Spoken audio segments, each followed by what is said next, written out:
రేవంత్ రెడ్డి నోరు అదుపులో పెట్టుకొని మాట్లాడాలని హెచ్చరించారు మాజీ మంత్రి జగదీష్ రెడ్డి. సీఎం రేవంత్ రెడ్డి నోరు అదుపులో పెట్టుకొని మాట్లాడాలని, లేదంటే రానున్న రోజుల్లో తీవ్ర పరిణామాలు ఎదుర్కోవాల్సి వస్తుందని మాజీ మంత్రి జగదీశ్వర్ రెడ్డి హెచ్చరించారు. ఈ నెల 17న కేసీఆర్ జన్మదినాన్ని పురస్కరించుకొని బీఆర్ఎస్వి రాష్ట్ర ఉపాధ్యక్షుడు జిల్లా నాగయ్య ఆధ్వర్యంలో ఓయూలో వాలీబాల్ పోటీలను నిర్వహించారు.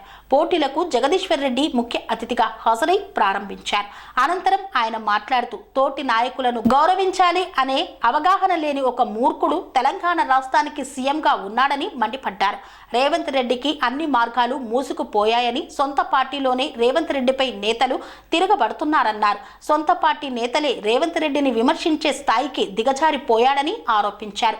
కాంగ్రెస్ పార్టీపై ప్రజల్లో వ్యతిరేకత మొదలైందని, రాష్ట్రంలో కాంగ్రెస్ పార్టీ కనుమరుగయ్యే రోజులు దగ్గరకు వచ్చాయన్నారు. గౌరవించుకోవాల్సిన పద్ధతి ఏంది, తోటి నాయకులను గౌరవించాల్సిన విధానం ఏంది అనే సోయి కూడా లేని ఒక మూర్ఖుడు ఈ రాష్ట్రాన్ని పరిపాలిస్తున్నాడు. ఇవాళ పాపం సంవత్సరంలోనే తేలిపోయి కేసీఆర్ ముందట బొక్కబొర్ల పడి రోజు కేసీఆర్ కాలు పట్టుకునే పరిస్థితిలో ఉన్నాడు. ఎందుకంటే అన్ని మార్గాలు మూసుకుపోయినాయి. బహుశా ప్రపంచ చరిత్రలో, భారత జాతి చరిత్రలో, తెలుగు ప్రజల చరిత్రలో డిక్షనరీలో లేని పదాలని కూడా ఉపయోగించి ఉన్నది అయిపోయి ఇన్ని తిట్లు, ఇన్ని శాపనార్థాలు పడ్డ పరిపాలకుడు ఎవడు కూడా లేడు రేవంత్ రెడ్డికి మించి. పార్టీలో కూడా తేలిపోయింది. పార్టీలో తిరుగుబాటు మొదలైంది. పైన ఇప్పటికే నిరాసక్తత మొదలైంది. 6 నెలలుగా అధినాయకుడి ఇంటర్వ్యూ దొరుకుతలేదు. ఇక్కడ ఏ పని చేయడానికి అవకాశం లేదు. కేవలం ఉన్న కాలాన్నంతా దోసుకోవడానికి, దాచుకోవడానికి, తన తాబేదారులకు దోషపెట్టడానికి మాత్రమే వినియోగిస్తున్నాడు. ప్రజల్లో వ్యతిరేకత వస్తుంది, మన పార్టీ నాశనం అయిపోతుంది, ఇక ఇప్పట్లో కనపడే పరిస్థితి లేనంత పద్ధతిలో కనుమరుగవుతుంది కాంగ్రెస్ అని చెప్పి ఒకవైపు నివేదికలు పోతున్నాయి. ఇక నన్ను ఊడబీకే సమయం వచ్చిందని చెప్పి నోటికొచ్చిన ప్రగల్భాలు మాట్లాడుతున్నాడు, ప్రేరేపణలు చేస్తున్నాడు. కేసీఆర్ గారి గురించి, కేటీఆర్ కుటుంబం గురించి. వాస్తవానికి ఈ రాష్ట్రంలో ఉండే హక్కు లేని మనిషి ఎవడైనా ఉన్నాడు అంటే అది రేవంత్ మాత్రమే తప్ప ఇంకోటి కాడు. ఇక్కడ తెలంగాణ ఉద్యమం జరుగుతున్న సందర్భంలో తెలంగాణ వ్యతిరేకుల వెంట తుపాకీ పట్టుకొని తిరిగి తెలంగాణ ఉద్యమకారులను కాల్చే ఒక దరిద్రమైన పాత్ర తీసుకొని నడిచిన వాడు రేవంత్ రెడ్డి. ఆ తర్వాత అవకాశం వచ్చిన ప్రతి సందర్భంలో ఎట్లా ఆయన సమైక్యాంధ్ర భాషలకు కృతజ్ఞత చెప్పుకోవాలని చెప్పి మూటలు పట్టుకుపోయి ఓటర్లను కొని మళ్ళీ తెలంగాణ అస్తిత్వాన్ని దెబ్బతీయాలి, తెలంగాణ రాష్ట్ర ప్రభుత్వాన్ని అస్థిరపరచాలని చెప్పి పక్క రాష్ట్ర నాయకుడు చేసిన కుట్రకు కూడా తోడై నిలిచిన వాడు రేవంత్ రెడ్డి. ఇవాళ కాంగ్రెస్ను ఒక బలహీనమైన స్థితిలో కాంగ్రెస్ను హైజాక్ చేసి తనకున్న మొదటి నుంచి ఉన్న అలవాటు ప్రకారం డబ్బుల మూటలతోనే ఆ కాంగ్రెస్ అధ్యక్ష పదవి కొని, దాని ద్వారా ఇవాళ ముఖ్యమంత్రి పదవిని కొని, సినిమాలలో ఎట్లయితే విలన్లు పై చేయికి వస్తారో ఆ పద్ధతుల్లో ఇవాళ ఒక్కరోజు సీఎంగా, ఒక్కరోజు భాగవతంగా పదవిలోకి వచ్చి ప్రేలాపనం పేలుతున్నాడు. ఇది మంచి పద్ధతి కాదు. రేవంత్, నీ బతుక అందరికీ తెలుసు, నీ చరిత్ర ఏందో అందరికీ తెలుసు. కేసీఆర్ ఏందో తెలుసు, నువ్వేందో తెలుసు, కేసీఆర్ కుటుంబం ఏందో తెలుసు, నీ కుటుంబం ఏందో తెలుసు, నీ నేపథ్యం ఏందో తెలుసు. నీ ఊరే కాదు, ఇవాళ రాష్ట్రంలో ఎక్కడివైనా చెప్తున్నారు ప్రజలు.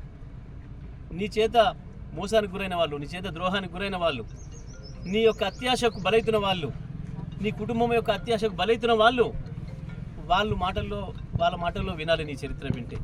మాలాంటి వాళ్ళం మాట్లాడలేము. వాస్తవానికి అది వాళ్ళ వల్లనే అవుతుంది. నీ గురించి చెప్పడం అనేది నీ ఊరి వాళ్ళ వల్లనే అవుతుంది. అది తెలుసుకో రేవంత్. మాట్లాడే ముందు కొంచెం నోరు అదుపులో పెట్టుకో. అధికారం ఎవరికి శాశ్వతం కాదు. ఇవాళ ఈ అధికారం ఉందని విర్రవీగితే ఇది ఎప్పటికీ నీది అని అనుకుంటే బొక్కబొర్ల పడతావు. బహుశా తొందరలోనే నీ పని అయిపోయే పరిస్థితి వస్తున్నట్టుంది.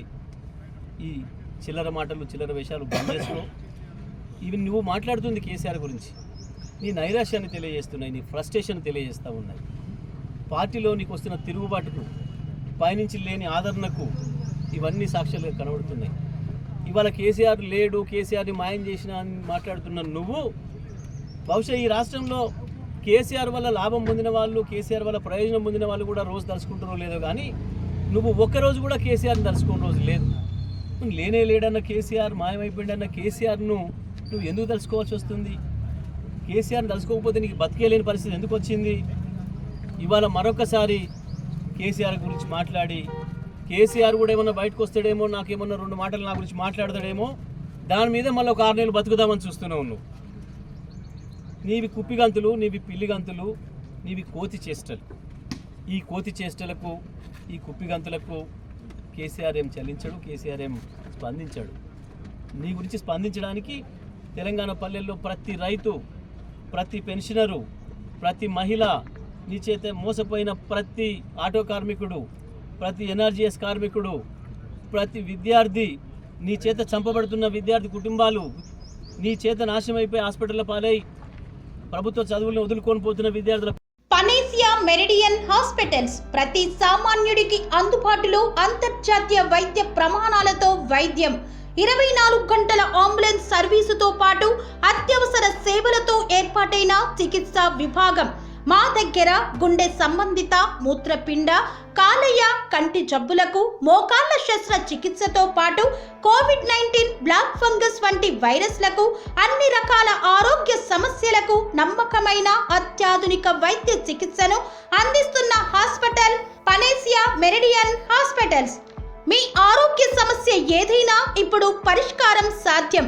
సంపూర్ణ ఆరోగ్యం కోసం సంప్రదించండి Panacea Meridian hospitals, opposite Bheeramguda Kaman, RC Puram, Sangareddy district, pin code 502032. సంప్రదించాల్సిన ఫోన్ నెంబర్ 0845524177 మరియు 7893757770.